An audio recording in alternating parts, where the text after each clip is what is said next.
Muy buena tarde a todas y a todos. En nombre de la Facultad de Ciencias Jurídicas y Sociales de la Universidad Austral de Chile, les damos una muy cordial bienvenida y agradecemos su conexión a la transmisión del seminario Reglamento de la Convención Constitucional.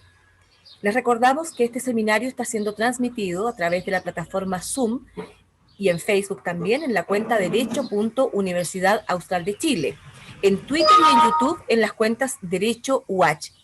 Quienes ven esta transmisión en Zoom pueden hacer llegar sus preguntas a los expositores a través del icono Preguntas y Respuestas que pueden encontrar en la parte baja de su pantalla, en la franja negra que está justo debajo de la imagen de quienes estamos en pantalla. En el resto de las redes sociales pueden hacer llegar sus preguntas a través de los chats de la transmisión. A continuación, dejo con ustedes, en primer lugar, a quien dará un saludo inaugural de esta actividad, al decano de la Facultad de Ciencias Jurídicas y Sociales de la Universidad Austral de Chile, doctor Juan Andrés Varas Brown. Muchísimas gracias, Alejandra. Quisiera, en primer término, transmitir un muy cordial saludo a todos y a todas quienes nos acompañan en esta jornada académica de la tarde de este día miércoles. Y quisiera comenzar estas palabras de saludo y de apertura celebrando y agradeciendo la iniciativa que ha tenido la carrera de Derecho en la sede de Puerto Montt, que es un proyecto que es caro a mi corazón y además eh, plenamente coherente, creo yo, con los desafíos de este siglo XXI que tiene la Universidad Austral en su posicionamiento territorial en el sur austral de Chile. Y la iniciativa que ha tenido en particular el profesor Diego Pardo de invitar a la decana Miriam Enríquez a conversar sobre el reglamento de la Convención Constitucional, a mí me parece que es extraordinariamente relevante. Quiero destacar esa relevancia recordando, por un lado, un dicho popular y por otra parte, una anécdota de Napoleón.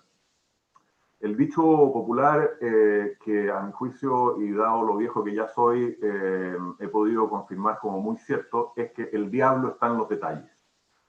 Y preocuparse entonces académicamente de este reglamento, que es el que va a regular precisamente los detalles del funcionamiento de la Convención Constitucional, a mí me parece que es un acierto desde el punto de vista académico, pero también es un acierto desde el punto de vista de la colaboración que se puede prestar desde la academia al mundo político y en particular a quienes tienen a su cargo o quienes tendrán a su cargo la gestación de este reglamento.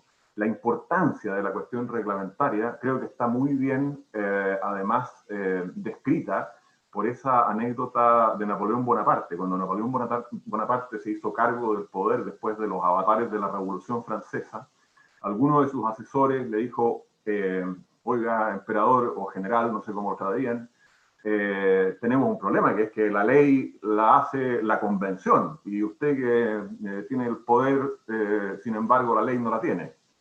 Y Napoleón, con una sabiduría probablemente proveniente de sus ancestros mediterráneos, dijo sencillamente, mire, déjele la ley a la convención, el equivalente al Congreso, yo me quedo con el reglamento.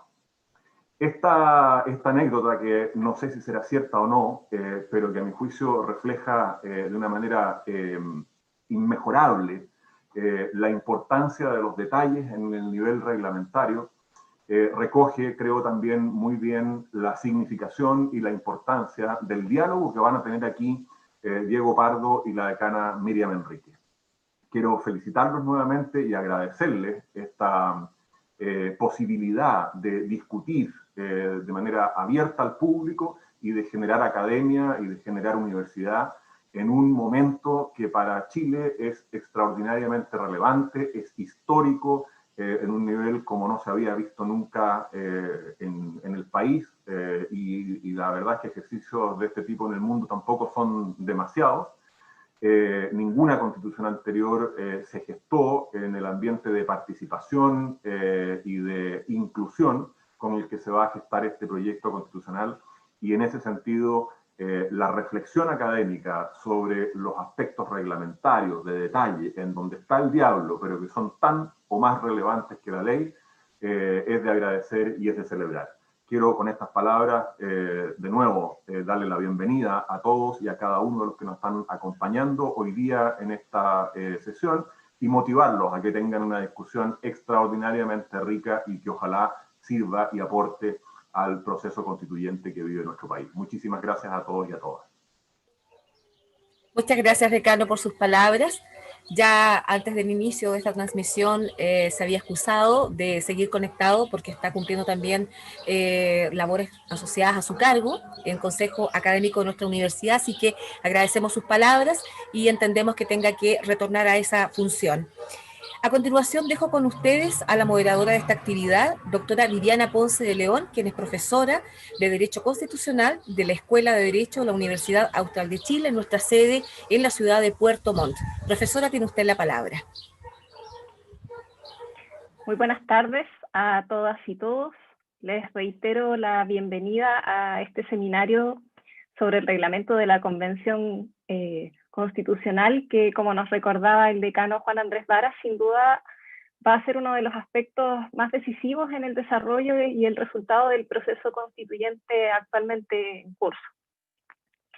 Antes de comenzar, quisiera comentarles muy rápidamente cuál va a ser la metodología de la discusión esta tarde. Nuestro expositor y nuestra expositora van a contar con 20 minutos cada uno para su presentación.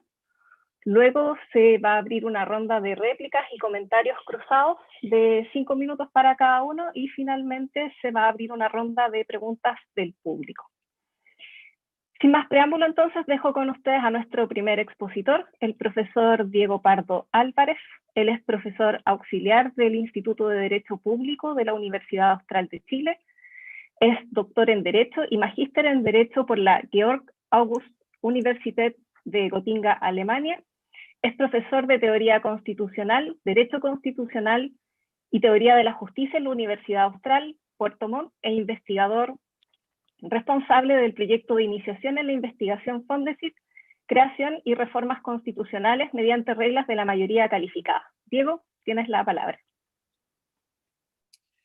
Hola, gracias Viviana, muchas gracias a la Facultad de Derecho de la Universidad Austral y también a la Escuela de Derecho de la sede de Puerto Montt de la Universidad Austral por brindarme la posibilidad de discutir con Miriam Enríquez acerca del reglamento de la Convención Constitucional, un tema que ya ha sido destacado, ya fue destacado por el decano y por Viviana como la posibilidad que tiene el diablo en que se cuele, ¿no?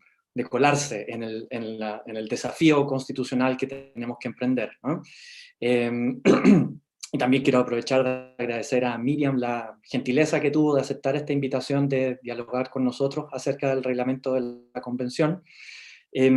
Usualmente cuando voy a compartir pantalla primero.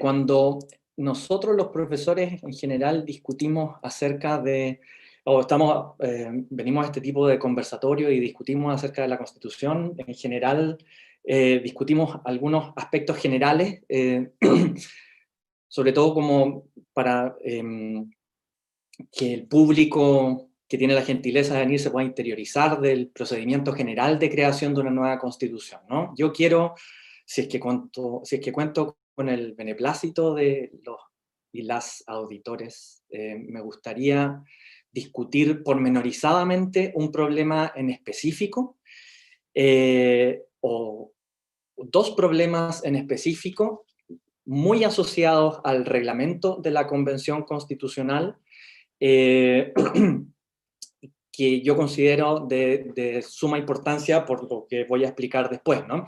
Quiero en particular discutir con ustedes cómo se aplica la regla de los 2/3 que está establecida para el funcionamiento de la Convención Constitucional, y quiero analizar críticamente la propuesta que se ha hecho desde varios políticos y académicos de derecha de someter ese funcionamiento a una doble ratificación, ¿no?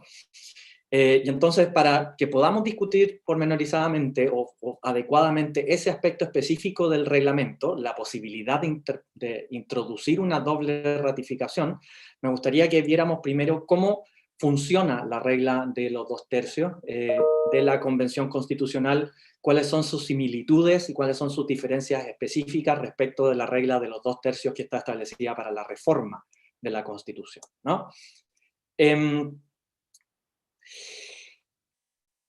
Para entender esto, entonces, necesitamos tener cierto trasfondo, un trasfondo acerca de cómo funciona la regla de la mayoría simple o la regla de la mayoría absoluta, ¿no?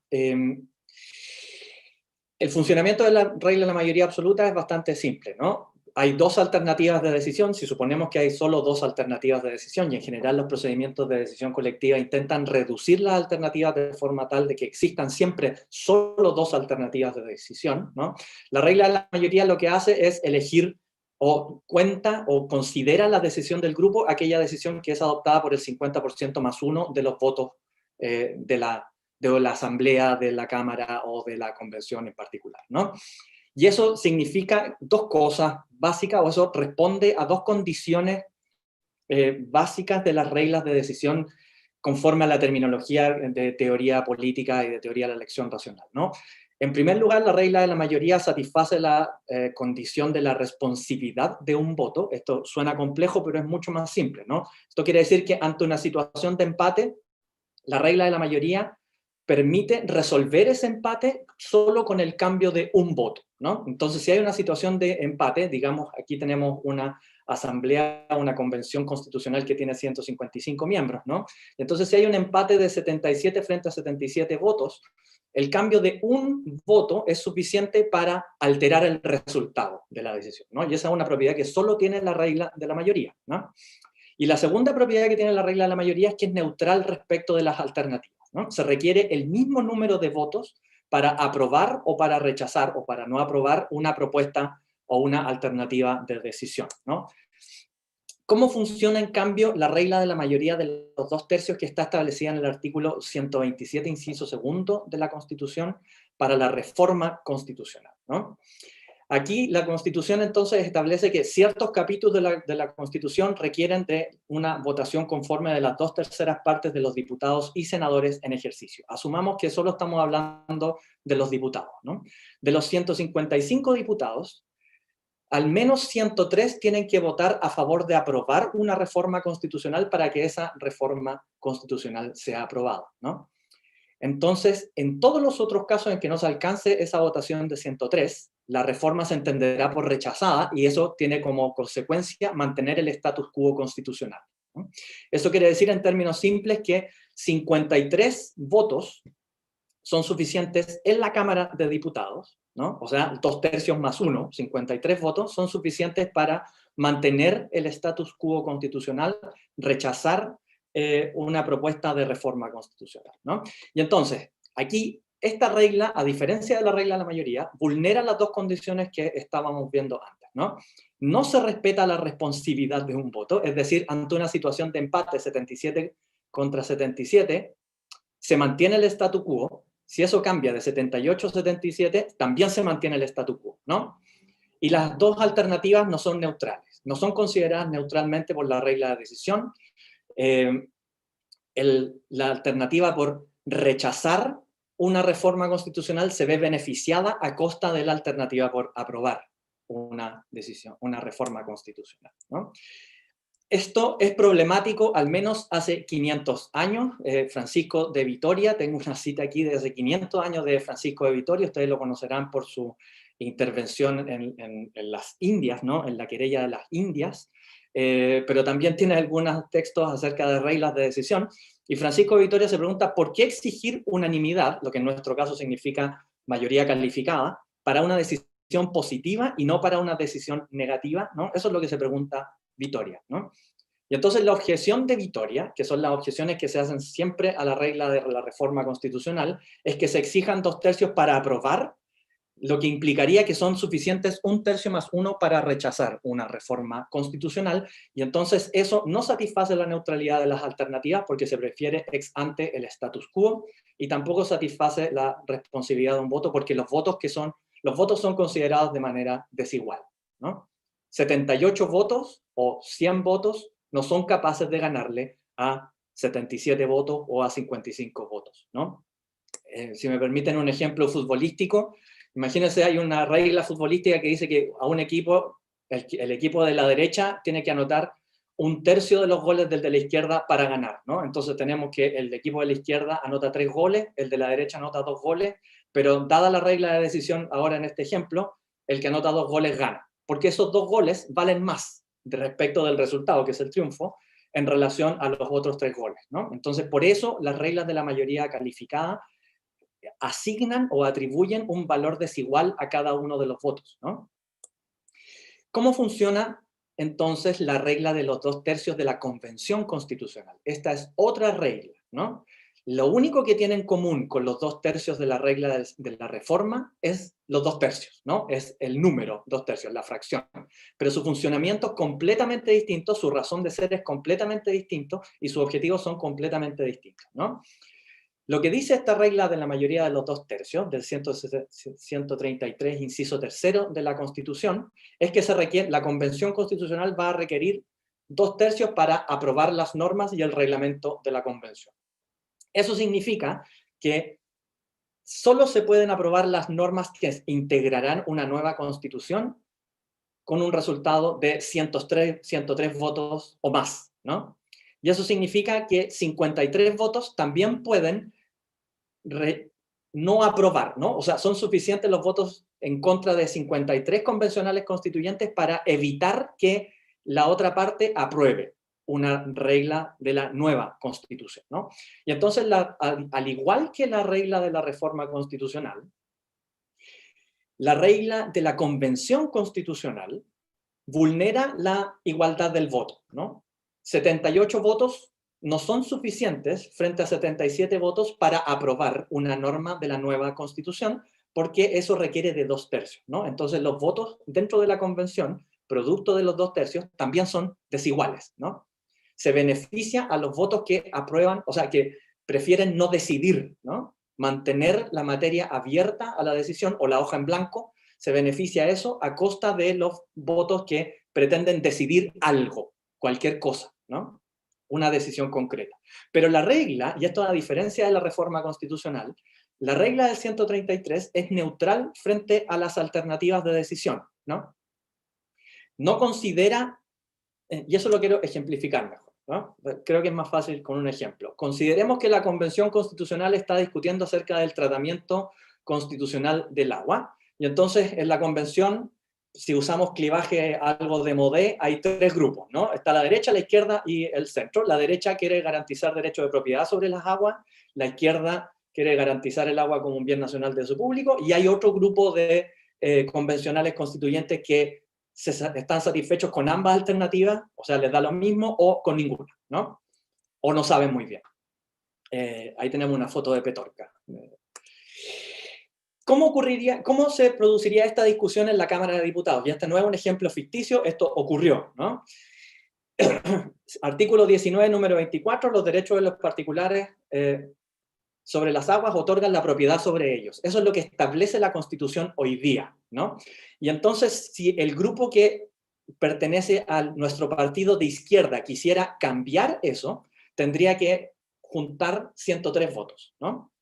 Y entonces, con 53 votos o más, es suficiente para los diputados para mantener el statu quo constitucional y, por lo tanto, salirse con la suya, a saber, mantener los derechos de los particulares de propiedad sobre las aguas, ¿no?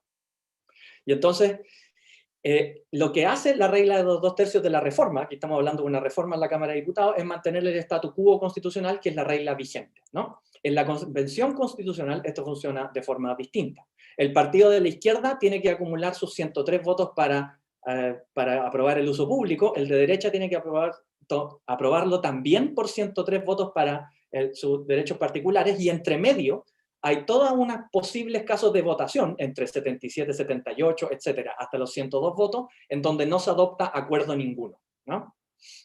Y entonces, por eso, la condición de neutralidad no se ve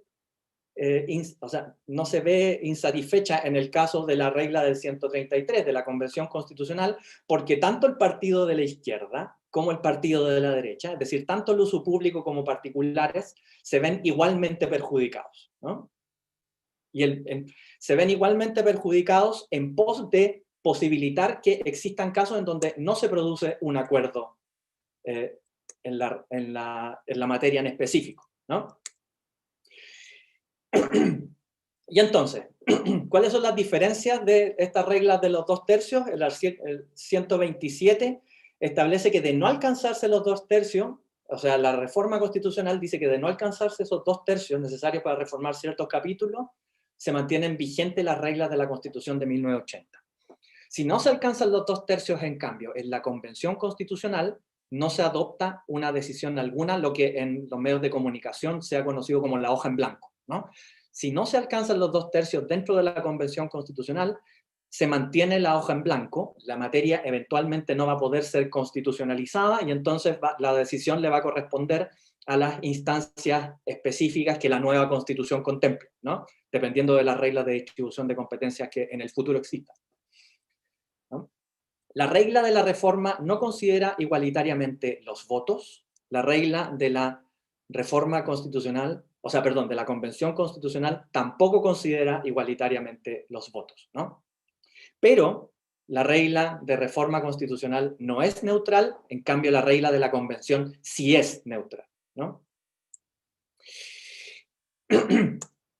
Esas son las diferencias. Y entonces, lo que quiero es sobre el trasfondo de ese marco teórico, quiero que discutamos la tesis de la doble ratificación. No existe una tesis clara y evidente acerca de la doble ratificación, es más bien un conjunto de aspiraciones políticas unidas a ciertas pretensiones académicas, en general asociados a políticos y abogados de derecha, ¿no? Yo me atrevería a definir la doble ratificación así, ¿no? En adición al plebiscito constitucional ratificatorio, es decir, al que se va a producir una vez aprobado el texto de nueva constitución por la convención, el texto de nueva constitución debe ser ratificado en una votación final general por los 2/3 de la convención constitucional, ¿no? Ese es como el concepto básico de doble ratificación, y aquí tenemos algunos de sus promotores, son todos de derecha, ¿no? El que partió los fuegos en esta que yo llamaría maniobra política fue Andrés Alamán, cuando era senador, el actual ministro Alamán, diciendo que si no se alcanzaran los 2/3, no hay plebiscito de ratificación, y aunque a algunos les moleste, no hay nueva constitución, ¿no? Entonces lo que dice Alamán es, la regla de 2/3 significa que se vota cada una de las reglas y el texto completo al final por 2/3, y si no se alcanzan esos 2/3 para aprobar al final el texto de nueva constitución, aunque a algunos les moleste, al 80% que votó a favor de la convención constitucional y del plebiscito de entrada, aunque a eso les moleste, no hay nueva constitución. Y por lo tanto, rige la Constitución de 1980, ¿no?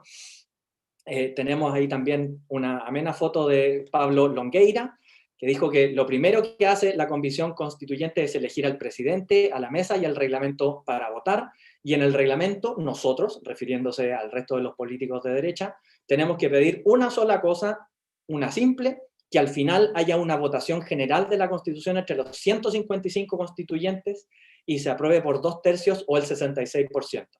Si no se incorpora eso, no va a haber reglamento y no va a haber propuesta, ¿no? Entonces, lo que propone Longueira es que en el reglamento la derecha se encargue de introducir esta doble ratificación, y si no es capaz de introducirla, entonces no apruebe ningún reglamento en lo absoluto, porque el reglamento también tiene que ser aprobado por los 2/3 de los convencionales constituyentes, ¿no?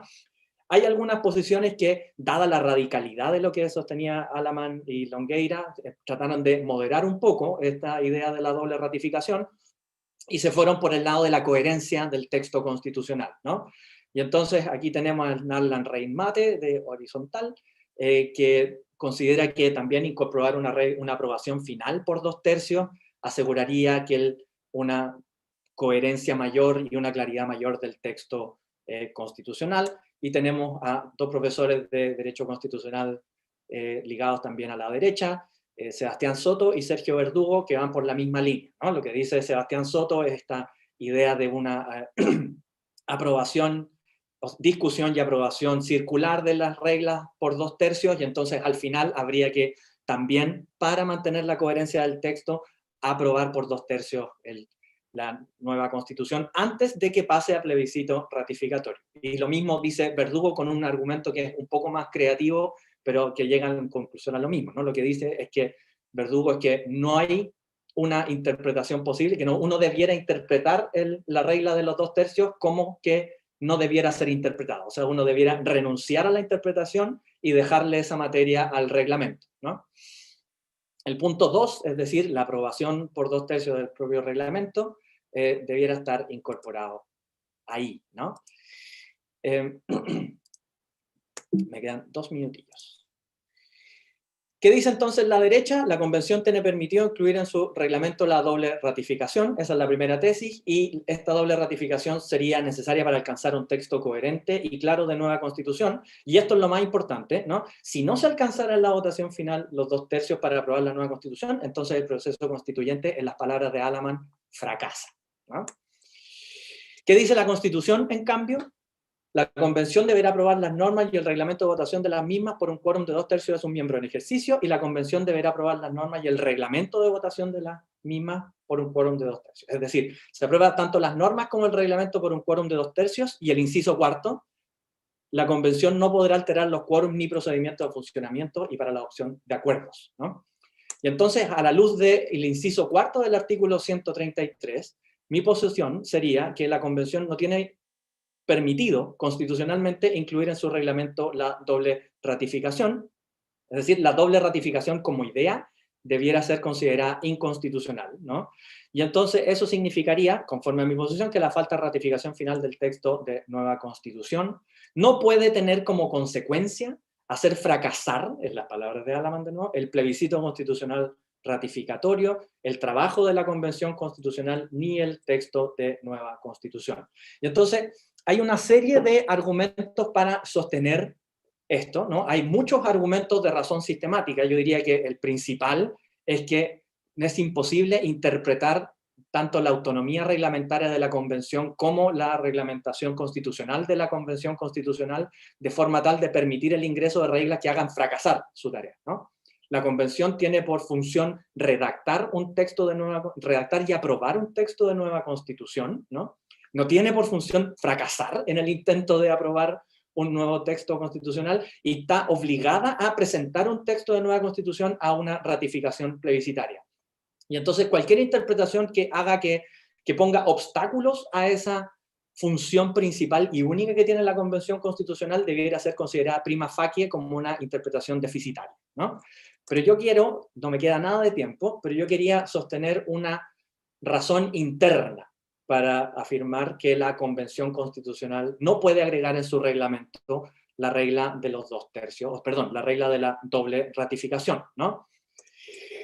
¿Cómo funciona entonces esta regla? 103 tienen que aprobar, ¿no? Y eso significa que cuando 103 convencionales constituyentes aprobaran en un procedimiento formal de votación una norma en particular, un conjunto de normas, un capítulo, etcétera, la Constitución nos obliga a considerar institucionalmente que ese conjunto de reglas cuenta como aprobadas por la Convención Constitucional prima facie, ¿no?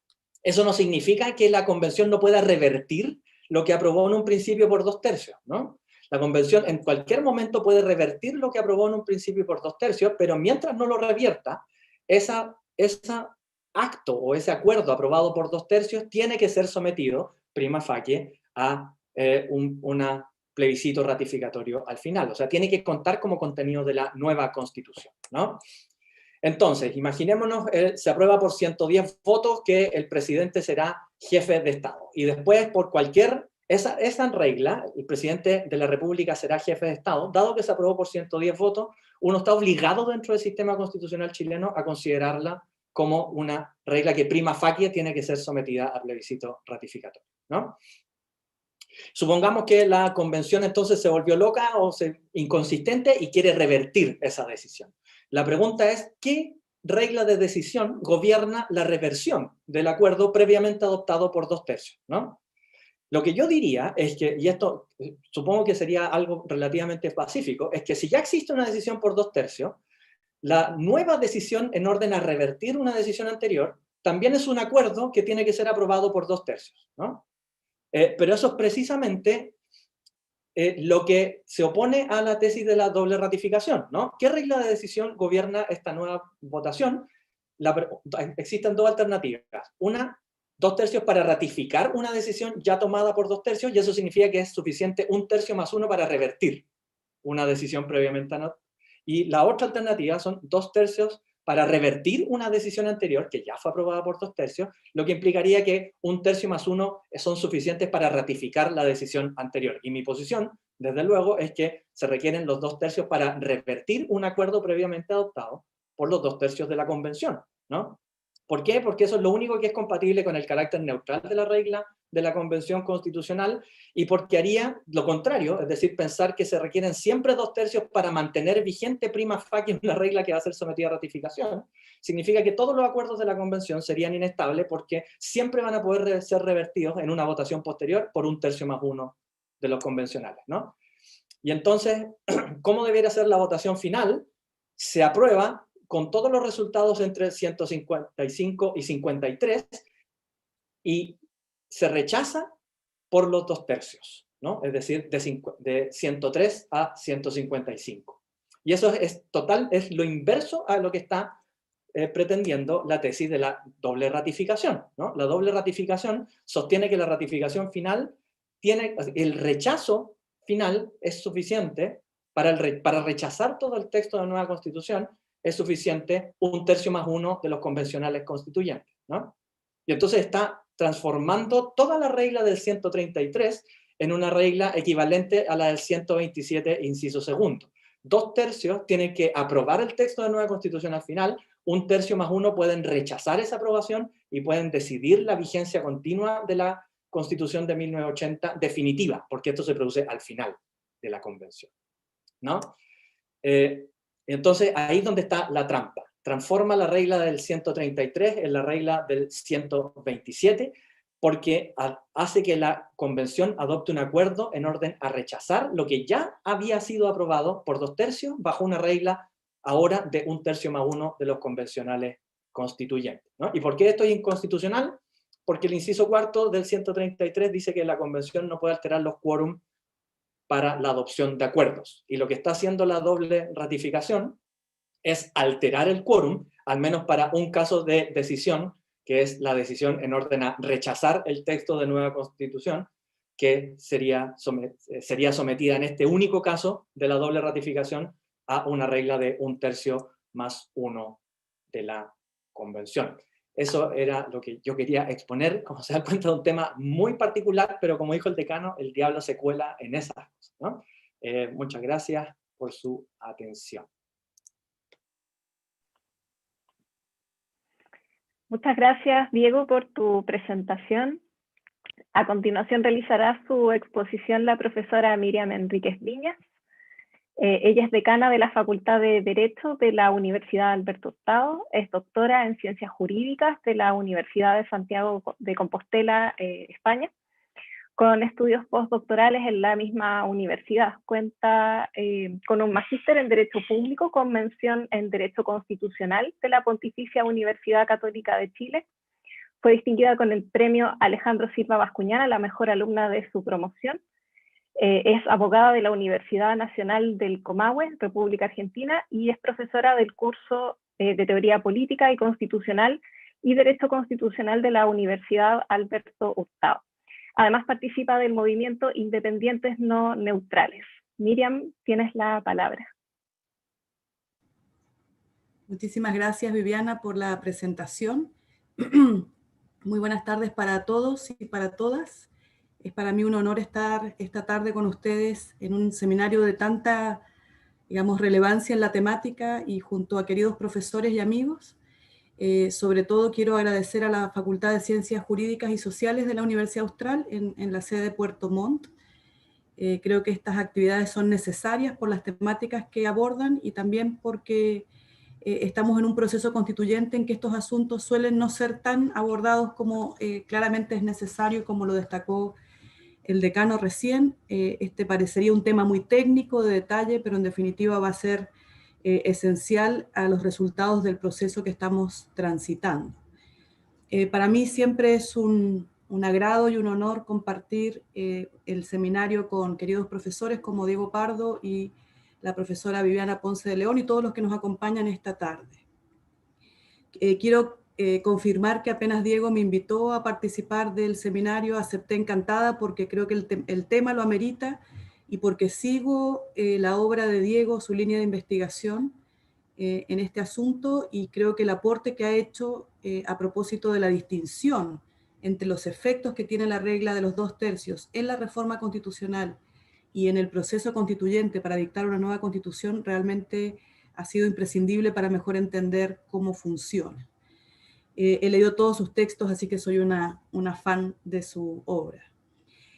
Comentar que tuve la oportunidad también, como lo señalaba recién Diego, de discutir la propuesta de reglamento con los profesores Soto y Verdugo, así es que muchas de las cuestiones que aquí también se exponen me han hecho pensar sobre cómo interpretar esta regla de los 2/3 y la posibilidad de una segunda votación general, y por cierto coincido, y quiero adelantar esta conclusión por si el tiempo luego no me alcanza, que una segunda votación general por los 2/3 sería una suerte de bloqueo que permitiría mantener la vigencia de la Constitución de 1980, y justamente es lo que el proceso busca evitar, el proceso para dictar una nueva Constitución. Mis comentarios van a ser una aproximación, estamos en el contexto de la revisión de algunas ideas preliminares, y con esto quiero decir que más adelante podría desdecirme o eventualmente encontrar otras ideas más sugerentes o más acertadas y convenientes a propósito de lo que estamos conversando. Creo que estamos recién reflexionando inicialmente sobre lo que es un reglamento de una convención que va a permitir dictar una nueva constitución en democracia. No tenemos experiencias en este sentido, y desde ese punto de vista probablemente lo que más hemos podido advertir, mirar y proyectar son las experiencias buenas y malas del derecho comparado, pero creo que las realidades son únicas y la realidad chilena también amerita una revisión particular. Voy a anotar el momento para calcular mis minutos, 18:47. Bien, habiendo hecho esta introducción, creo que van a ser complementarias las visiones sobre el reglamento de la convención, de lo que propuso recién Diego, que como digo comparto, y también algunas otras cuestiones que yo creo que podrían ser interesantes de mirar a propósito del reglamento. Yo creo que pensando recién en la temática, más allá de la dificultad que va a representar los 2/3, como uno de los temas que se vincula con las mayorías, creo que el reglamento de la convención al momento de adoptarse, de dictarse, probablemente como la primera medida que se aborde por la propia convención constitucional, debiera estar, por ejemplo, orientada por ciertos criterios u objetivos. Creo que antes de comenzar a redactar el detalle del reglamento, debieran primar esos criterios que yo le llamo objetivos, que por ejemplo suponga que los procedimientos, la manera en que se diseñen, promuevan el consenso para alcanzar justamente esa mayoría de los 2/3. Primera cuestión que pudiera parecer muy evidente, pero sería como el norte de las primeras definiciones de la Convención Constitucional. Pensar en un procedimiento que al mismo tiempo asegure una genuina deliberación. También que el reglamento de la convención promueva la participación ciudadana, es decir, que sea una convención constitucional abierta a la ciudadanía. Un tercer criterio u objetivo será que el procedimiento esté diseñado de tal manera que procure un trabajo eficiente, que establezca trámites y etapas que permitan alcanzar los plazos, porque lo que sabemos es cuál es el plazo para trabajar que tiene la convención, que es de 9 meses, prorrogable por 3 meses más. Es un plazo razonable, es un plazo prudente, que está dentro de los márgenes de lo que en el derecho comparado las convenciones han tomado como un plazo promedio para poder diseñar y redactar una nueva constitución, pero también son plazos que podrían transcurrir de manera rápida y por lo tanto tiene que ser un trámite o un trabajo eficiente. Que también el procedimiento tenga como norte la transparencia y la publicidad de los procesos o del proceso, y que se oriente, ya que este es uno de los argumentos que se señalaba recién por Diego, a que el texto sea completo y consistente, para que justamente no estén presentes allí las dudas o los cuestionamientos a que necesariamente hay que pensar en una fórmula como una doble votación general de los 2/3 para que ese resultado sea alcanzado. Como sabemos, la Constitución actual, que permite la sustitución de la Constitución, nos fija un plazo para la aprobación del reglamento, pero todo indica que debiera ser la primera tarea a acometer por la Convención Constitucional. Hay también experiencias comparadas que nos indican que podría ser un proceso que pueda tomar muchos meses y nosotros no debiéramos invertir todo el tiempo en aprobar el reglamento de la Convención, sino que en discutir más bien los contenidos constitucionales. Sin embargo, hay una gran ventaja y es que la Constitución actual sí señala cuál es la mayoría por la cual se deben aprobar las normas sobre votación de la Convención, y sabemos que esas normas debieran aprobarse por los 2/3. Una de las razones, por ejemplo, para que la Convención Constituyente boliviana haya tomado tanto tiempo es que justamente no se sabía cuál era la mayoría para poder aprobar las normas sobre el reglamento, y esta es una definición que la Constitución actualmente sí establece. Un primer asunto que yo creo que hay que revisar con detenimiento es si es que se va a votar un reglamento de votaciones de las normas constitucionales y por separado un reglamento que establezca la organización y el funcionamiento. Si uno lee la Constitución parece diferenciar un par de reglamentos, el de votaciones y eventualmente se podría diferenciar un reglamento de organización y funcionamiento.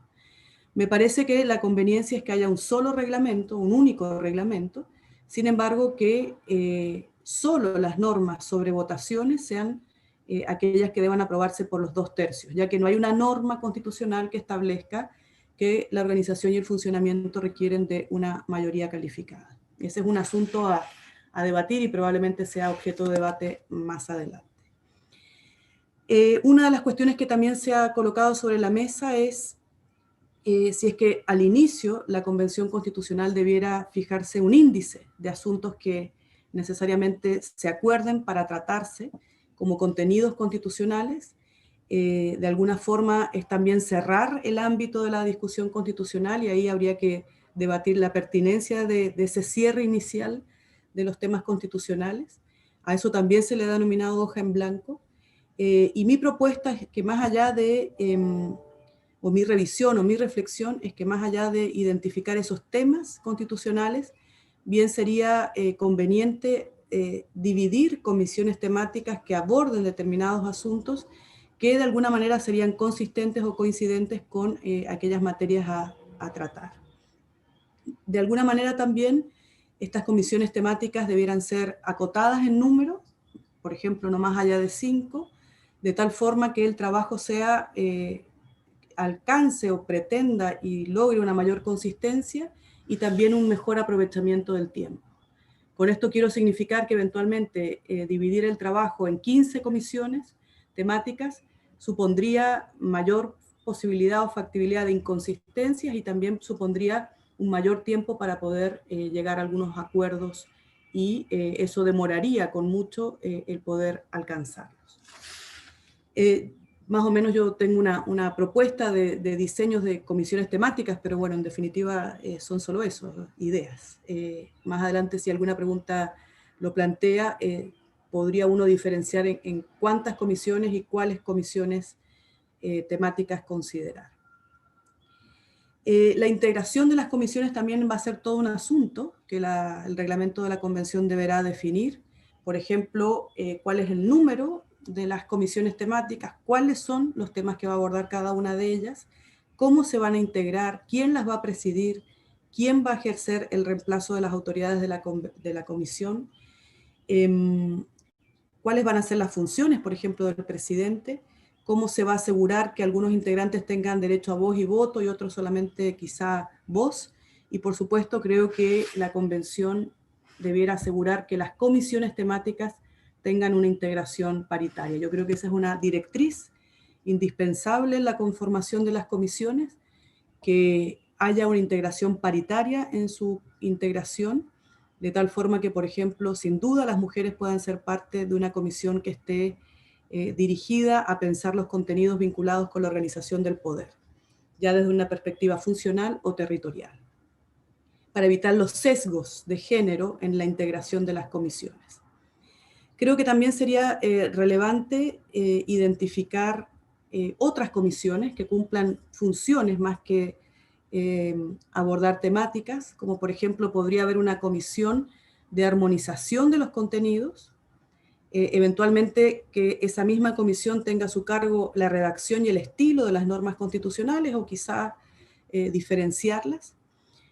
Alguna comisión de consenso que funcione como una comisión mixta cuando la mayoría de los 2/3 no sea alcanzada, y de esa manera entonces vamos superando el temor de que la comisión no realice, o la convención mejor dicho, no realice un trabajo consistente o completo, sino que por el contrario, 2 comisiones de armonización, de redacción y de estilo, más una comisión de consenso permitiría que el texto fuera discutido, fuera armonizado, de esa manera se alcance la consistencia que algunos temen que no se logre, y al mismo tiempo va generando un texto que sea conforme, completo y coherente.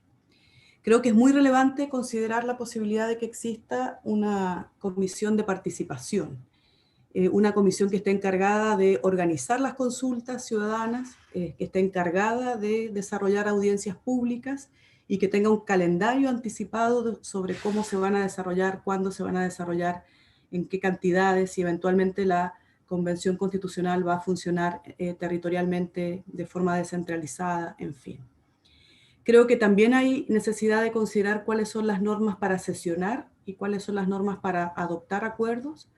Por ejemplo, para sesionar se tienen que generar disposiciones que eviten el bloqueo o el boicot de las sesiones.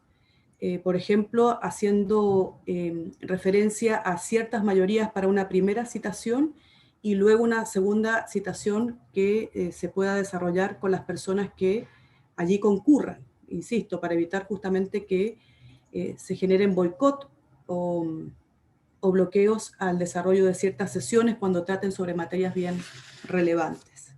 Esto ha ocurrido en otras asambleas constituyentes donde sencillamente por no haber contado con este tipo de normas, los convencionales constituyentes o los constituyentes no asistían a las sesiones y eso generaba una dilación, una demora que por supuesto era contraria a los objetivos de discutir los contenidos constitucionales.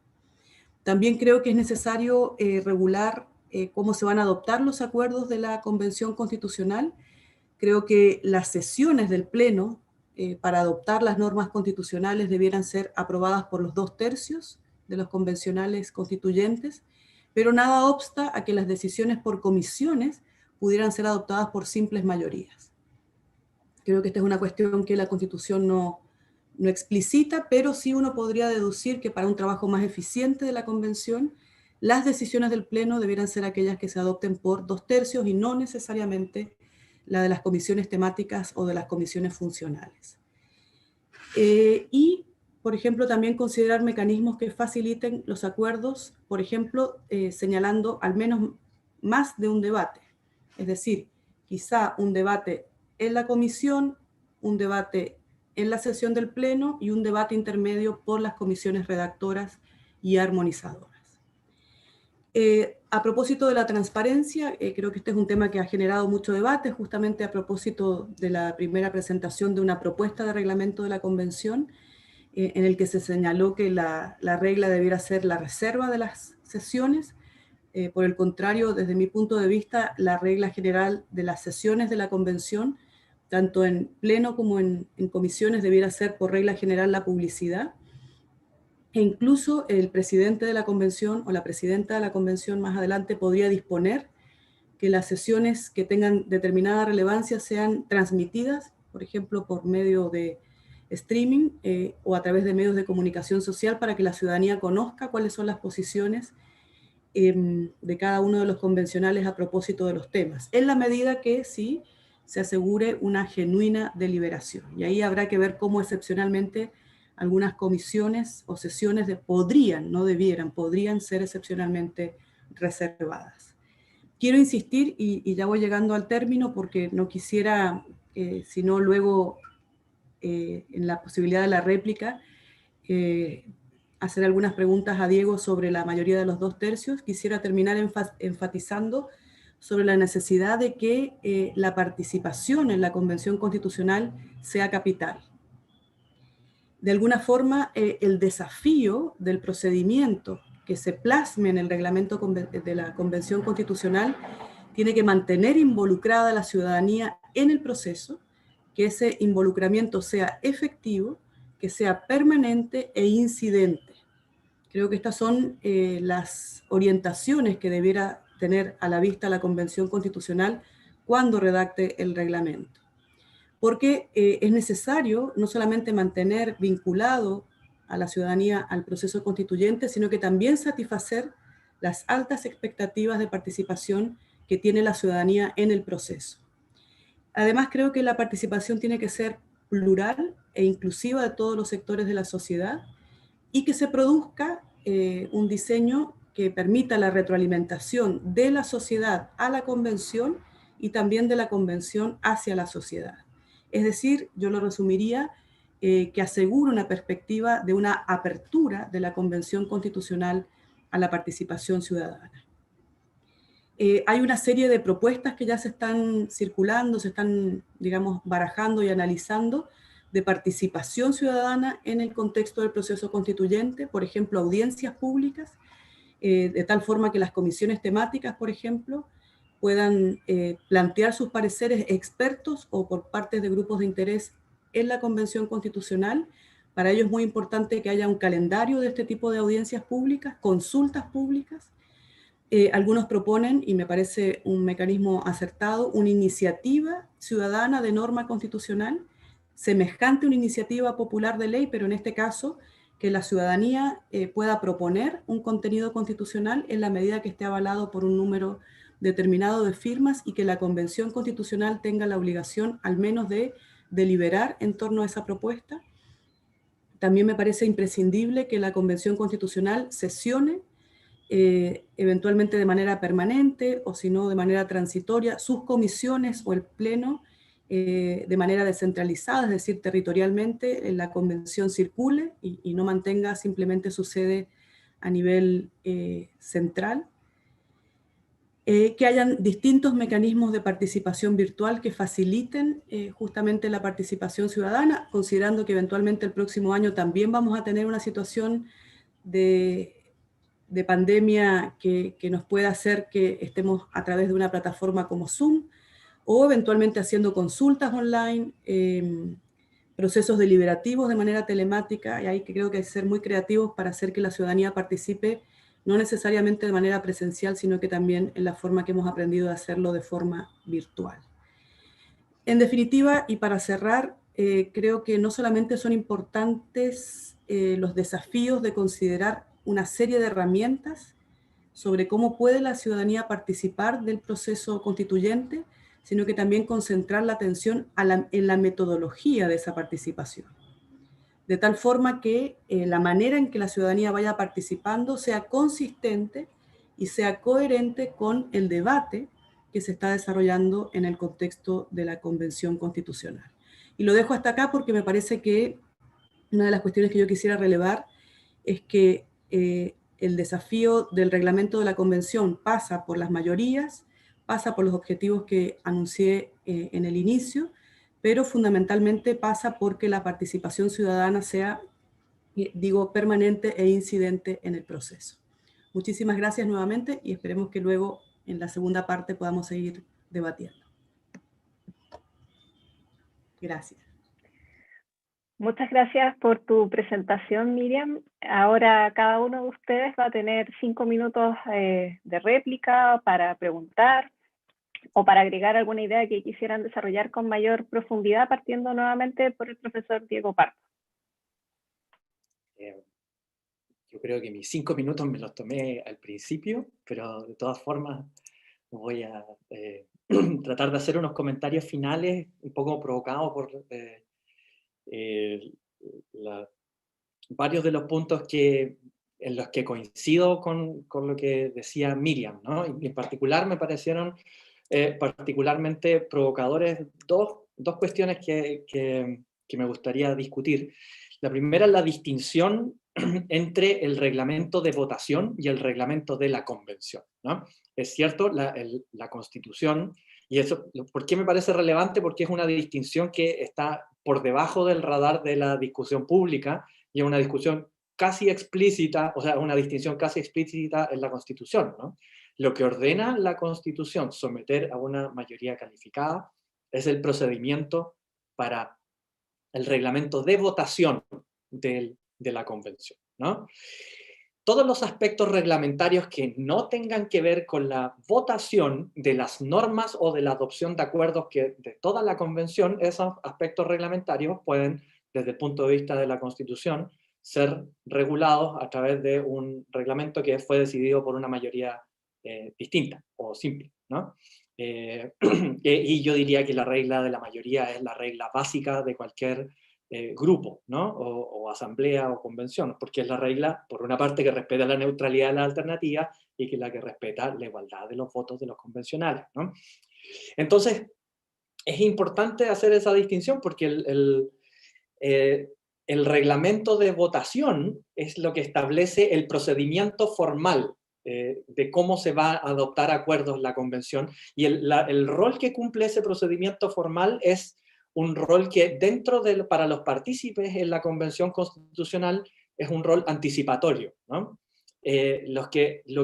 ¿Cómo funciona una convención o cualquier grupo? Los grupos funcionan de manera anticipatoria, ¿no? O retrospectiva. Ellos, los miembros y las miembros de un grupo de decisión, como la convención, van a tener en cuenta en todo momento, mientras discuten el texto de la nueva constitución, que al final tienen que tomar una decisión, o en algún momento tienen que tomar una decisión que eventualmente puede ser bloqueada por 1/3+1 de los convencionales. Entonces, ven esa posición en el futuro y dialogan, deliberan y llegan a consenso bajo la sombra de esa posibilidad, ¿no?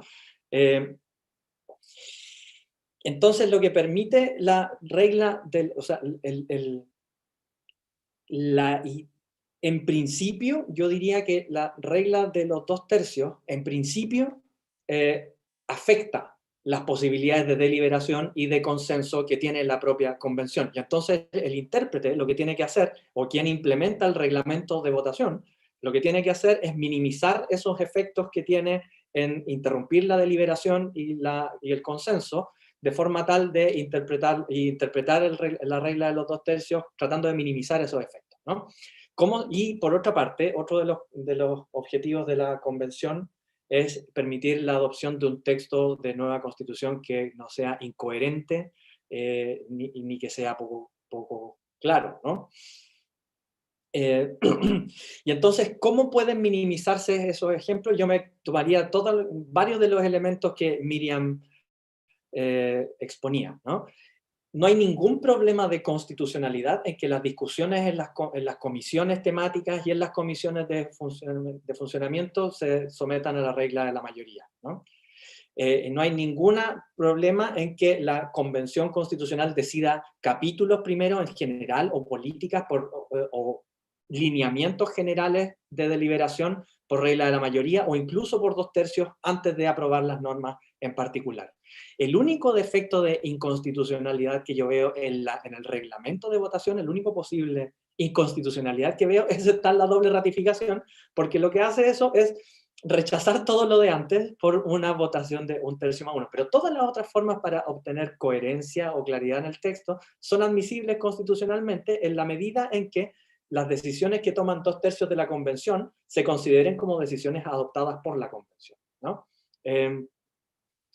Y entonces yo creo que el argumento de la coherencia es un argumento muy débil para sostener la doble ratificación, porque hace precisamente lo contrario, ¿no? Lo que hace es amenazar con un derecho de veto al final, y eso se proyecta hacia atrás. Entonces toda la deliberación de la convención va a estar sometida al terror de que al final 1/3+1 de los convencionales pueda... entonces lo que se está buscando ahí no es coherencia, ¿no? Lo que se está buscando ahí es un texto mínimo, o un texto que no molesta a nadie, es un texto absolutamente abstracto, pero eso no significa que vaya a ser coherente. Solo va a ser coherente porque no significa nada, ¿no?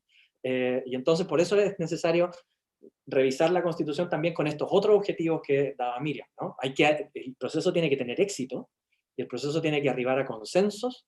El proceso no puede consistir en que el plebiscito del final no tenga lugar. Todos esos criterios de interpretación tienen que gobernar la interpretación de la Constitución. Creo que de nuevo me pasé. Entonces agradezco a Miriam por sus criterios, porque refuerzan mi punto, tengo la impresión. Gracias. Gracias, Diego. Miriam, tus 5 minutos. Gracias. Yo creo que anoté como 5 páginas, Diego, así es que yo creo que da para otro seminario y encantada que lo podamos organizar. Yo creo que el punto que destacaste sobre la diferencia entre dos posibles materias reglamentarias, el reglamento de votación y el reglamento de organización y funcionamiento. Creo que debiera ser, por una cuestión de estructura y de orden reglamentario, un único reglamento, pero las mayorías con el que se aprueben tienen que ser diferenciadas y en eso creo que estamos de acuerdo. Pero esa diferenciación no solamente ilustra el que pudieran estar juntos con una posibilidad de ser votados con distintas mayorías, sino que también plantean dudas sobre, por ejemplo, la reclamación. Pensemos que el artículo 133 trata sobre la reclamación y dice que lo que se pueden reclamar son las reglas de procedimiento. Es decir, no necesariamente las reglas de votación. No digo que se pueda inferir algo distinto, ni estoy llamando que pase algo distinto, sino que la Constitución utiliza distinta nomenclatura a propósito de los contenidos del reglamento. Y luego el artículo 133, y lo estaba anotando mientras estaba escuchando, Diego, lo vi en la Constitución, el artículo 133, inciso cuarto, dice que la convención no podrá alterar los quórums ni el procedimiento para su funcionamiento y para la adopción de acuerdos. Es decir, que eventualmente el constituyente derivado intentó regular los contenidos de ese reglamento de la Convención Constitucional, utilizó distinta nomenclatura, pero eso va a tener impacto tanto para lo que se puede modificar del reglamento, que en principio sería inmodificable, según lo que dice el artículo 133, y para lo que sería reclamable. Yo digo proyectar esta distinción a esos otros dos ámbitos. Esa es una reflexión que me surge de tu propio comentario. Yo escuché con mucha atención la primera parte, que yo creo que de lo que te he leído es lo que creo que es un aporte total a la distinción, cómo opera la mayoría de los 2/3 a propósito de la reforma constitucional, manteniendo el statu quo, y cómo funciona la mayoría de los 2/3 a propósito de un proceso constituyente que genera una nueva constitución. Y en ese sentido me surgen un par de preguntas. Si te parece que los 2/3 va a incentivar la adopción de acuerdos, porque en principio la mayoría creen que los 2/3 no va a generar acuerdos, sino que va a generar fundamentalmente bloqueos. Y mi pregunta entonces es si en tu opinión esto va a generar más bien la necesidad de lograr acuerdos, más allá que el reglamento debiera estar orientado que así sea. Y si te parece que las minorías van a estar en general dispuestas, también como se creen, a generar bloqueos, porque mi impresión es que las minorías no van a querer bloquear, sino que lo que van a querer las minorías es que sus intereses sean contenidos constitucionales. O sea que, distinto a lo que en principio uno podría suponer, las minorías bloquean. No, las minorías en general podrían hacer un esfuerzo denodado para que sus intereses sean contenidos constitucionales. ¿Y cuál podría ser el resultado con la forma o configuración de una norma constitucional? Si tu impresión es que la regla de los 2/3 va a generar normas abstractas, genéricas, digamos más o menos en la lógica de forma de un principio, o si va a generar normas de detalle, porque a veces la manera de llegar a acuerdos es justamente sobre la lógica de los detalles. Como esta propuesta me parece muy amplia, no sé si quepo quedó fuera, entonces la posibilidad es que se vayan generando más detalles en las normas constitucionales de lo que uno se pudiera imaginar. Porque también la afirmación de muchos es que la regla de los 2/3 va a generar una constitución mínima. Yo no tengo claridad si así será, me parece ser futurología, hacer esa afirmación, porque quizá justamente la manera de llegar a acuerdos con más detalles en las normas constitucionales. Y tengo muchas más preguntas para hacerte, pero me voy a contentar solamente con una más. Si te parece que si no se logra el acuerdo por los 2/3, se va a utilizar el recurso de que la regulación de ese asunto no sea la ley simple, sino una regulación por ley de quórum supramayoritario, por ejemplo, de quórum calificado, en circunstancias que justamente una de las propuestas de contenido de nueva constitución es que la regla general sea que las decisiones se adopten por las simples mayorías. Es decir, que el escalón que pudiera seguir a la no adopción de los 2/3 de un determinado asunto permita que el constituyente diga que esa materia va a ser regulada por una ley de quórum supramayoritario. No sé si se entendió la pregunta, Diego, pero me parece que es también una de las consecuencias que podría resultar de la regla de los 2/3. Y me contento con eso, aunque tengo como 25 preguntas más escritas y digo, vendrá un seminario 2 para poder desarrollarla. Mil gracias. Excelente, muchas gracias a ambos. En este momento abrimos un espacio para que nuestro expositor y expositora contesten las preguntas del público. Aquí tengo un par, una de hecho que va muy en línea con lo que pregunta Miriam, pero es para ambos. La pregunta es si el reglamento de votación va a requerir a su vez una votación de 2/3 y siendo así, respecto de qué temas creen ustedes que se corre más riesgo de bloqueo para el reglamento de votación. ¿Cuáles creen ustedes que serían los temas controversiales? Y considerando que hay dos preguntas previas de Miriam que están relacionadas con eso, quizás podríamos responder esta y de ahí pasar a la siguiente pregunta, si les parece. Ya, gracias Miriam por todas esas preguntas. A ver, ya la primera pregunta de Miriam, a ver, no, vamos por la pregunta que se hizo al final, ¿no? Se requiere 2/3 para aprobar el reglamento de votación, ¿no? Y nosotros lo que estábamos discutiendo era si por reglamento de votación tenía que entenderse la totalidad de las reglas que integran el reglamento de la convención o solamente aquellas reglas que se refieren a la votación. Y que parece ser que Miriam y yo estamos de acuerdo en que, a pesar de que es un mismo reglamento, las disposiciones que en específico se refieren a las reglas de votación debieran ser aprobadas por 2/3, ¿no? Porque eso es lo que ordena. Esa es la interpretación restrictiva que uno podría darle a la regulación constitucional, y yo creo que la interpretación restrictiva es la que corresponde porque es la que posibilita el éxito tanto de la dictación del reglamento como del trabajo de la convención.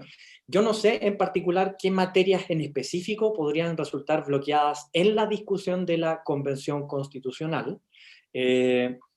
Allí, en realidad, todos tenemos intuiciones. Me parece que las materias que van a ser que hay mayor interés en bloquear son aquellas que han sido identificadas como aquellas materias que mantienen el modelo, ¿no? O sea, yo pensaría que quienes pretenden bloquear materias dentro de la convención son los mismos grupos políticos que van a representar a quienes estuvieron por el rechazo o a quienes estuvieron por reformar en vez de sustituir la Constitución, ¿no? Entonces yo pensaría que materias específicas sobre derechos sociales o la extensión de los derechos sociales, el estatus de los cambios del derecho de propiedad o la regulación del derecho de propiedad, y así como algunas cuestiones orgánicas como las atribuciones, algunas atribuciones en específica del Tribunal Constitucional, lo que hay que distinguir entonces lo que blanco, en realidad como Miriam, todo lo que uno haría también le es bloqueado, ¿no? Entonces, dígame que estoy todavía online. Sí. Las minorías siempre van a tener que negociar sus votos, ¿no? Siempre van a tener que negociar sus votos, y como la convención funciona durante un cierto transcurso de tiempo, una minoría que aparece bloqueando un tema, después aumenta el riesgo de que sea bloqueada en otro tema, y a la inversa, una minoría que presta su consentimiento en un tema que para ella es su óptima, también después va a poder reclamar el consentimiento de otra minoría de 1/3 cuando quiera regular algo en específico, ¿no? Entonces, saber a ciencia cierta qué es lo que va a resultar bloqueado es difícil, ¿no? Pero esa otra pregunta, aquí voy con las preguntas de Miriam, ¿no? ¿Incentivan los 2/3 los acuerdos? Yo diría que en principio no, ¿no? yo diría que, es que hablar de acuerdos a secas es indiferenciado, ¿no? En exceso. Desde luego incentivan la adopción de ciertos acuerdos, ¿no?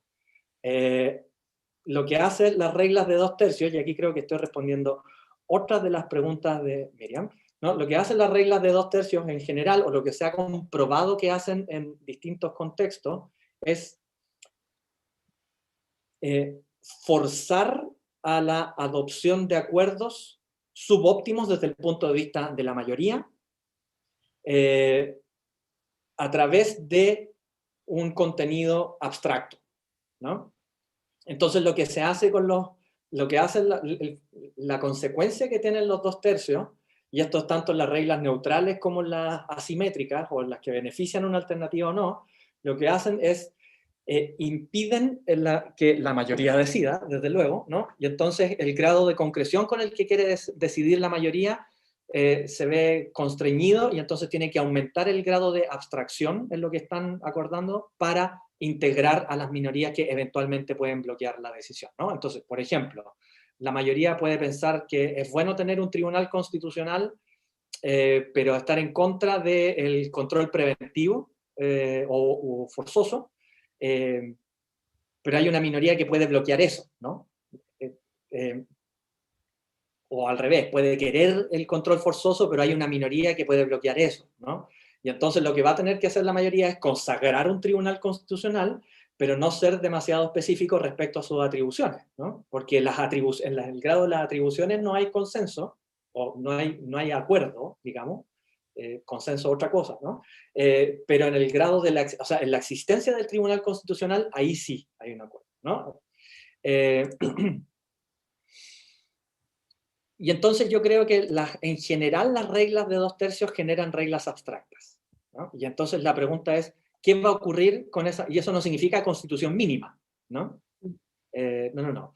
Reglas abstractas significa que va a haber buenas reglas, y por eso también los 2/3 pueden aumentar la incoherencia del texto, porque se convierten en estas constituciones programáticas, ¿no? Usando categorías como el constitucionalismo clásico, ¿no?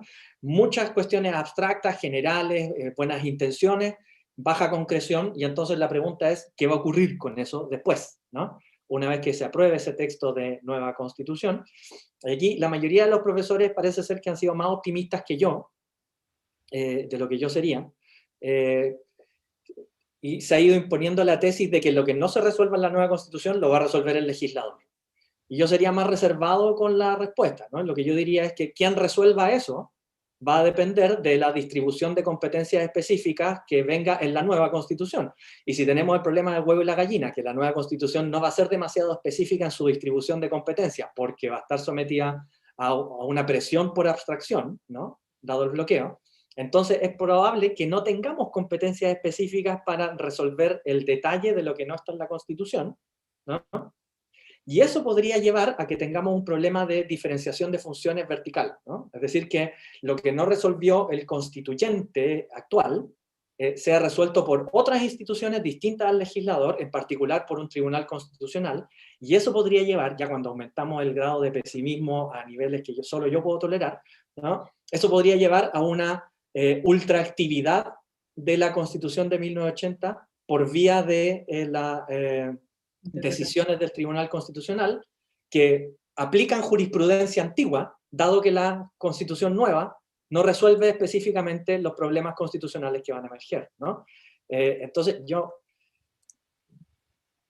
no sería tan optimista con que el legislador lo va a resolver todo. Y la última pregunta, ya, para no alargarme, Miriam me preguntaba también por la reforma constitucional, o sea, si la nueva constitución va a incorporar una regla también de 2/3 constituida, ¿no? Una vez que para reformar la nueva constitución.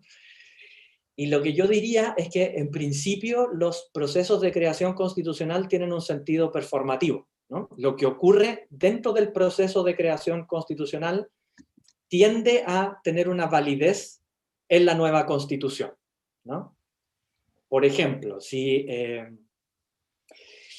dado que nuestro proceso de creación constitucional pone buen acento en la legitimación que entrega las asambleas, o la convención constitucional, o los grupos colegiados de decisión, es probable que la constitución nueva considere a las asambleas, o al legislador, o todo eso, como un nivel primario de legitimidad, ¿no?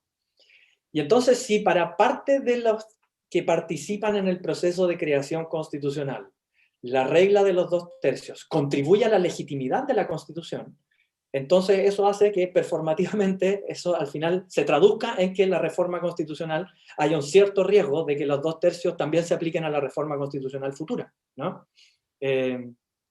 Las nuevas constituciones replican las condiciones de nacimiento, ¿no? Porque quienes participan en sus condiciones de nacimiento lo hacen con una pretensión de legitimidad, y entonces por eso al final en las constituciones nuevas esa pretensión se traduce en una regulación concreta.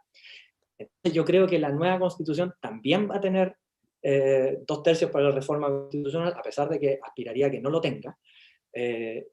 Así que también soy pesimista en eso, y yo creo que también la nueva constitución va a tener cláusulas pétreas, como las que están establecidas en el artículo 142, ¿no? Que no se puede alterar ni los tratados internacionales, ni el carácter de república democrática, etc. Es probable que la nueva constitución, dado que está eso ahí en el procedimiento, también esté en el resultado, ¿no? Pero todo esto es futurología. Miriam, ¿hay algo que quieras agregar? Llevo 5 páginas más, pero me voy a autorrestringir. Y voy a tratar de pensar la pregunta muy compleja que plantearon desde el público sobre qué asuntos podrían ser difíciles de asumir en el reglamento de votación. O sea, que está circunscrito al tema de la votación, más que de los contenidos constitucionales. Y yo creo que esa es una pregunta que no ha estado tan evidentemente sobre la mesa. Si uno sigue la tesis de la posible, o sea, si uno siguiera insistiendo en esta propuesta de algunos, o condición de algunos sobre la necesidad de hacer una segunda votación general por los 2/3, que yo creo que la Constitución no establece, y que la única posibilidad de hacer una votación general del texto constitucional es el plebiscito ratificatorio, quizá se plantee que una decisión como esa, como la decisión sobre una segunda votación general, es una de aquellas que tienen que adoptarse por los 2/3. O sea que ahí podría estar justamente un tema complejo, álgido, donde el asunto de la votación sea de aquellos que tenga que ser decidido por los 2/3. Ese es un tema de votación, la segunda votación general. Y creo que también podría ser un tema de votaciones, y en cuyo caso debiera ser también asumido por los 2/3, ¿cuáles votaciones tienen que ser realizadas por los 2/3? Yo adelanté una posición, y es que creo que las decisiones del Pleno debieran ser asumidas por los 2/3, pero que nada obsta a que las decisiones previas o intermedias, dando por supuesto que van a haber distintas votaciones sucesivas, perfectamente las de las comisiones podrían ser por simples mayorías. Y esa es una cuestión que se dice sencillo, pero que no necesariamente pudiera generar acuerdo de cara al reglamento. Y tiene mucho que ver con lo que Diego señalaba en su presentación. Eventualmente se pueda tomar una decisión por 2/3 en el Pleno, pero si las votaciones son sucesivas y hay que buscar consistencia, y hay que buscar completitud, y hay que buscar coherencia, nada obsta que luego esa decisión por 2/3 se revierta en una nueva definición por 2/3. Entonces quizá también ese tipo de asuntos podría estar regulado en un reglamento sobre votación, por encontrar, digamos, materias que podrían ser de aquellas que se debatan a propósito del reglamento de las votaciones. Yo quisiera no sumarme al pesimismo extremo de Diego, pero a propósito de la propuesta que se hacía antes de este momento constituyente, había bastante acuerdo en que las leyes que debían ser de aquellas que regulan los contenidos constitucionales debían ser por regla general leyes de simple mayoría. O sea, se fueron acercando posiciones, sobre todo en el proceso constituyente de la presidenta Bachelet, que la la excepción debieran ser las reglas, las leyes orgánicas constitucionales y las leyes de quórum calificado. Incluso se llegó a pensar en cuáles contenidos necesariamente debieran ser regulados por una ley de quórum supramayoritario, y el catálogo era, por ejemplo, las que regulen el sistema electoral, es decir, cuestiones muy específicas. Pero quizá esa idea que me parece importantísima desde una perspectiva democrática, pudiera ser justamente la vía de escape si es que en el proceso constituyente no se logran las mayorías de los 2/3, y justamente se defina que ese asunto que no logró ser regulado por 2/3, en la Constitución se fije que ese es un asunto que se regule por una ley de quórum supramayoritario. No la reforma, sino que, por ejemplo, no hubiera un acuerdo sobre cuál es la atribución que ponía Diego del Tribunal Constitucional, que eso la Constitución no lo regule, pero que la Constitución diga que ese asunto tiene que ser regulado por una ley orgánica constitucional. Es decir, que esa voluntad que había de eliminar las leyes de quórum supramayoritario o reducirlas al mínimo, eventualmente sea la vía de escape para tomar algún tipo de decisiones en el contexto de la Constitución. Y digo que es un pesimismo más atenuado que el que dice Diego, porque creo que pensar que la sobreinterpretación de la Constitución por el órgano de justicia constitucional nos pone en un peor pie del que actualmente estamos. Entonces creo que mi augurio es un poquito menos pesimista que el de Diego. Me guardo las otras preguntas para el próximo seminario. Gracias. Aquí tenemos una segunda pregunta que dice: ¿cómo se asegurará que el documento final sea coherente? ¿Habrá un pauteo de temas a ir discutiendo y cronograma para no dejar temas sin acuerdos y avanzar a otras materias reglamentarias? ¿Quién quiere? Yo puedo partir porque creo que Miriam tiene más que decir. No hay ninguna forma, yo distinguiría dos cosas.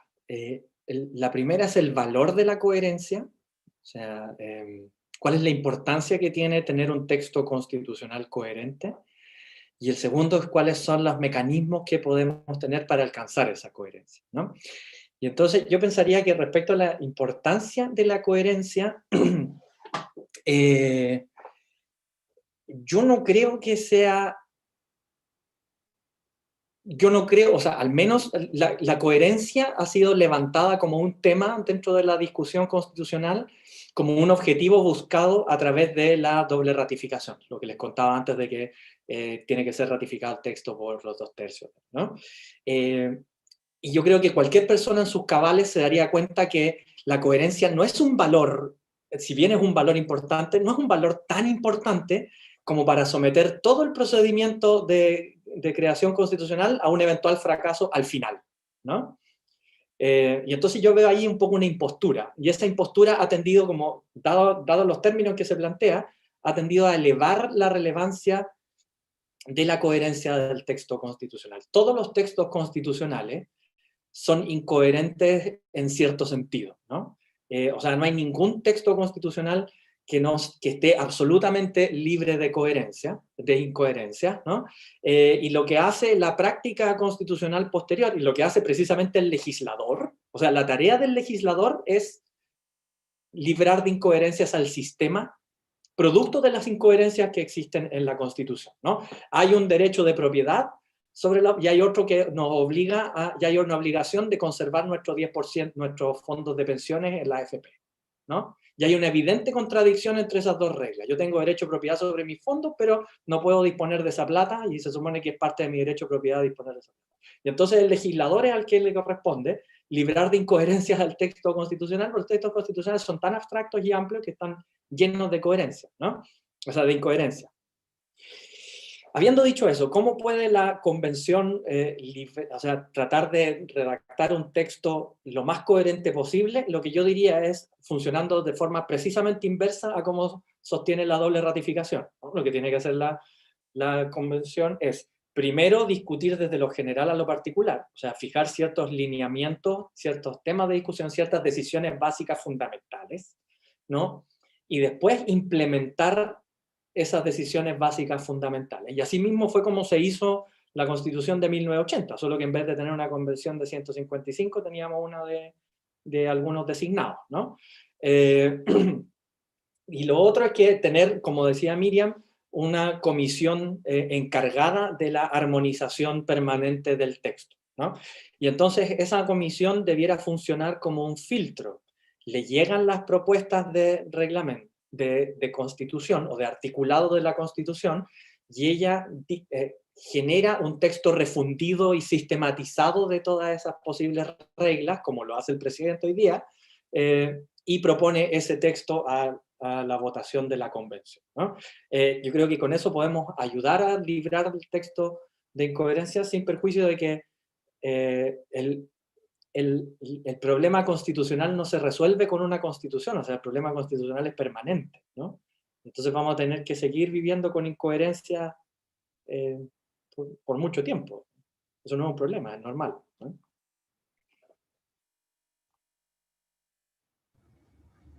Viviana, si me permites complementarla, porque simplemente eso, yo creo que la pregunta que se nos dirigió habla de la consistencia y de la coherencia, pero habla del listado inicial.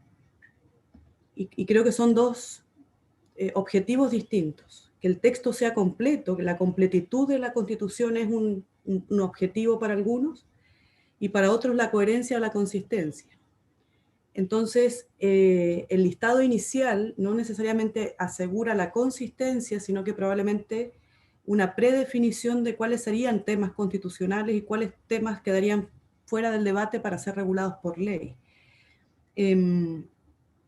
Yo creo que todo lo que la Convención y la mayoría de 2/3 defina que es un tema constitucional puede ser un tema constitucional. No hay temas a priori constitucionales y temas que a priori, por no estar regulados en la Constitución, deban ser temas legales.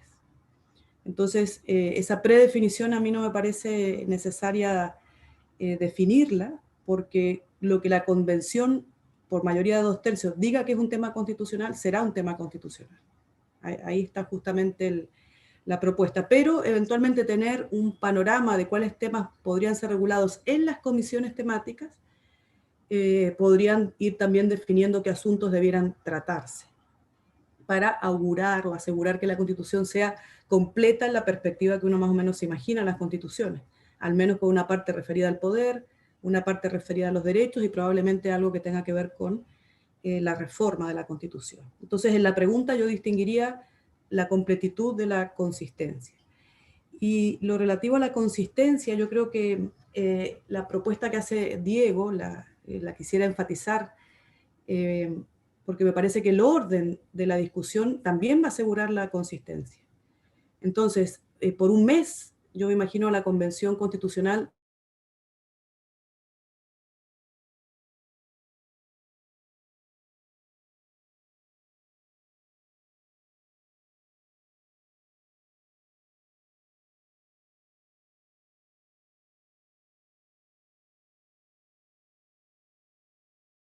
garantizados por a través de un recurso de protección.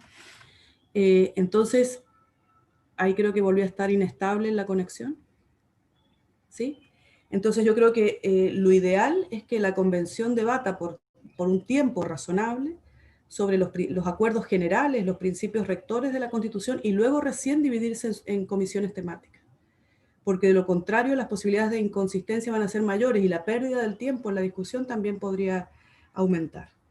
Se hizo en otras experiencias comparadas, por ejemplo, que entiendo, si es que bien recuerdo, en el proceso constituyente colombiano, puedo estar equivocada en el contexto, se discutió a lo largo de un mes y cada quien más o menos dijo cómo se imaginaba los principios rectores de la Constitución, se fueron generando acuerdos y conforme a esos acuerdos, las comisiones temáticas comenzaron a desarrollar su trabajo.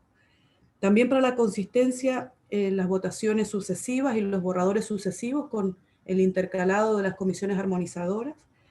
Y acá noté algo que no me acuerdo. Paralelo las comisiones temáticas. En paralelo las comisiones temáticas y eventualmente cuando no se lograran acuerdos en la sesión de pleno, la propuesta que yo también sugería al inicio era tener una comisión armonizadora, no, una comisión que concilie y haga una propuesta al modo de una comisión mixta que se adopte por simple mayoría y que luego sea ratificada en el Pleno por los 2/3. Esa comisión mixta podría estar integrada por los presidentes y presidentas de las comisiones temáticas y de las comisiones, por ejemplo, que determinan el funcionamiento, la participación, las comisiones armonizadoras, en fin. Una idea simplemente. Bien, y tengo una tercera pregunta un tanto compleja, que quizás va para otro seminario entero, pero quizás nos puedan dar algunas luces. ¿Cómo creen ustedes que se deberían tramitar las iniciativas constituyentes?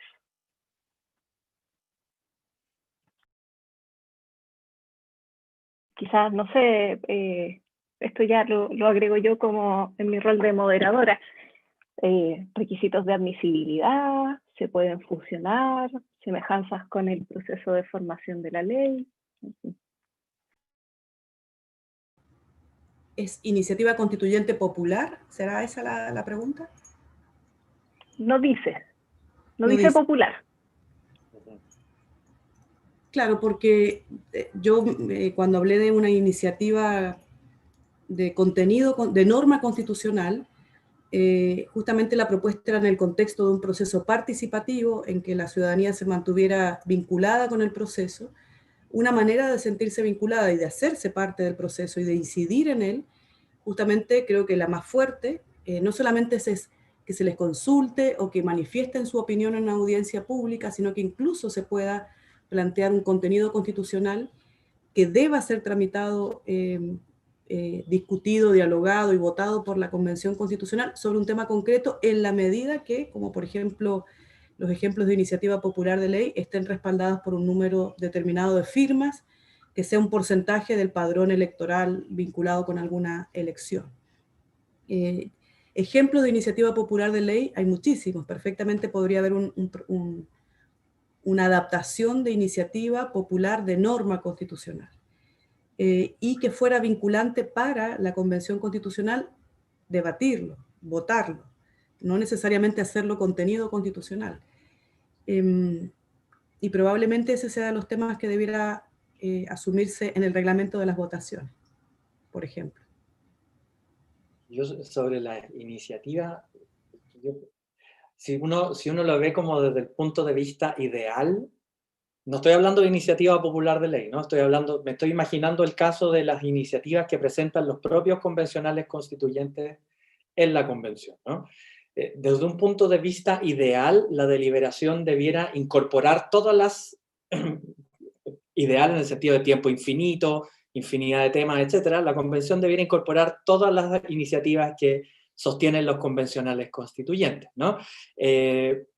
Ahora la convención constitucional tiene un plazo definido, tiene una regla de decisión definida, tiene una tarea definida y tiene también unos temas que no puede alcanzar, o sea, tiene una competencia definida de forma tal de que tiene ciertas prohibiciones, ¿no? Y entonces yo pensaría que, dado que la estructura de la convención uno puede entenderla por analogía a la de la Cámara de Diputados, lo que yo pensaría es que las iniciativas de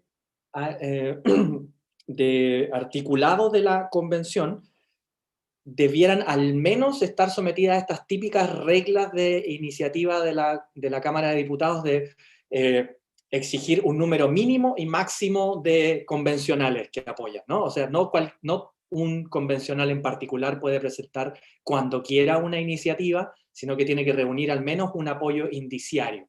5 convencionales sería como una regla muy análoga a la de la Cámara de Diputados, pero un máximo de 10 porque la idea es que no prejuzgue la votación futura, ¿no?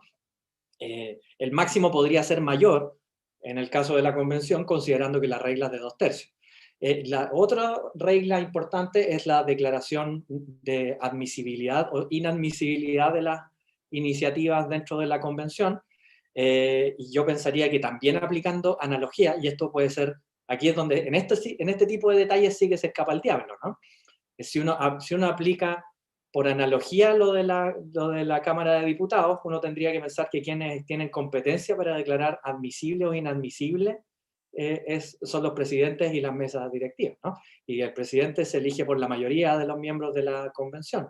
Entonces es probable que en esa elección del presidente haya un tema políticamente súper relevante, porque eventualmente es el mismo presidente el que, a mi juicio, debiera declarar inadmisible la inclusión de una doble ratificación en el reglamento, y es el mismo presidente el que probablemente a raíz del reglamento va a tener competencia para declarar la inadmisibilidad inicial de una propuesta o sea, de una iniciativa de articulado de la convención. Y lo otro es también, para permitir la coherencia y el trabajo paralelo, es que las iniciativas dentro de la convención están alojadas en las propias comisiones temáticas y no en los convencionales individualmente considerados, ¿no? Y entonces ahí todos los convencionales se ven en la necesidad de armonizar ya al nivel de iniciativa sus pretensiones constitucionales con el resto de los miembros de las comisiones. Y también evitamos que convencionales que están en la convención de régimen de gobierno estén haciendo iniciativas sobre derechos fundamentales, ¿no? Esos mecanismos se me ocurren a mí, solo por analogía a lo de la Cámara de Diputados, pero puede que funcione de otra forma distinta, ¿no? Bien, hemos tenido la suerte de escuchar esta discusión súper interesante y estimulante, pero ya nos vamos acercando a la hora de cierre, así es que quisiera darles a cada uno una vez más la palabra para que nos den sus comentarios de conclusión.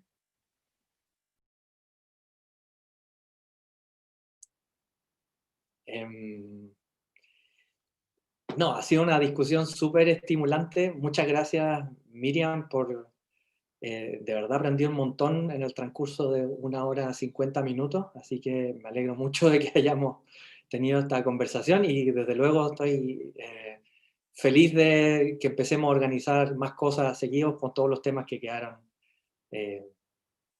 debajo de la agenda nerd de hoy día, ¿no?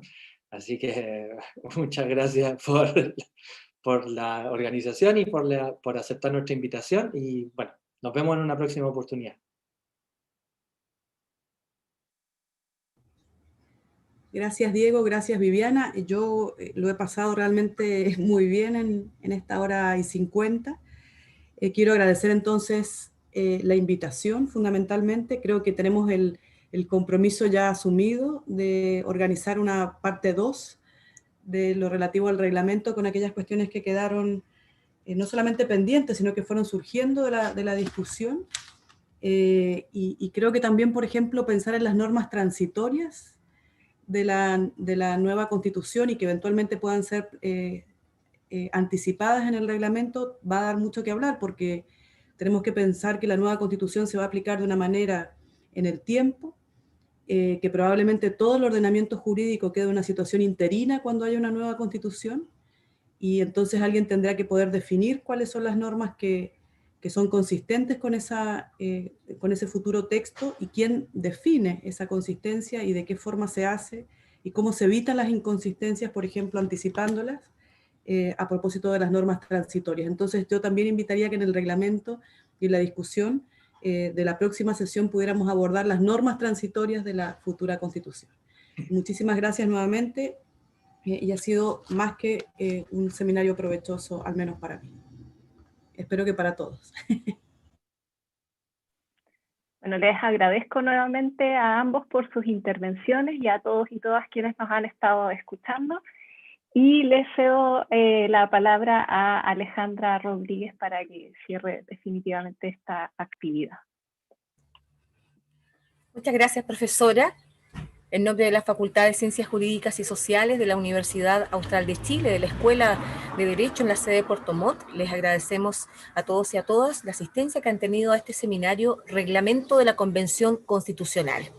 Agradecemos nuevamente a los académicos Diego Pardo, que ya es de la casa, ¿no es cierto?, y a la decana de la Facultad de Derecho de la Universidad Alberto Hurtado, Miriam Enríquez, quien ha tenido la gentileza de conectarse también, y a la profesora Viviana Ponce de León, quien ha moderado esta actividad. Desde ya les dejamos invitados a las próximas actividades de nuestra facultad.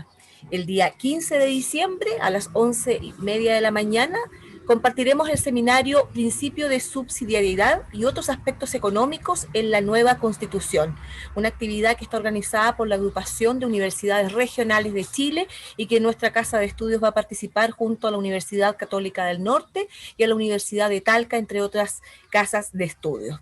Al día siguiente, el día 16 de diciembre, a las 14:30 horas aproximadamente, estaremos en el lanzamiento de la Red Chilena de Derecho Comparado, con 2 importantes exposiciones de profesores extranjeros, quienes se van a referir tanto al derecho privado comparado como también al derecho público comparado. Toda la información para poder participar de estas actividades, las inscripciones, como también el programa de cada una de ellas, no olvide que lo puede encontrar en nuestro sitio web www.derecho.uach.cl. Nada más que agradecerles la conexión a cada uno y a cada una, que tengan todos una muy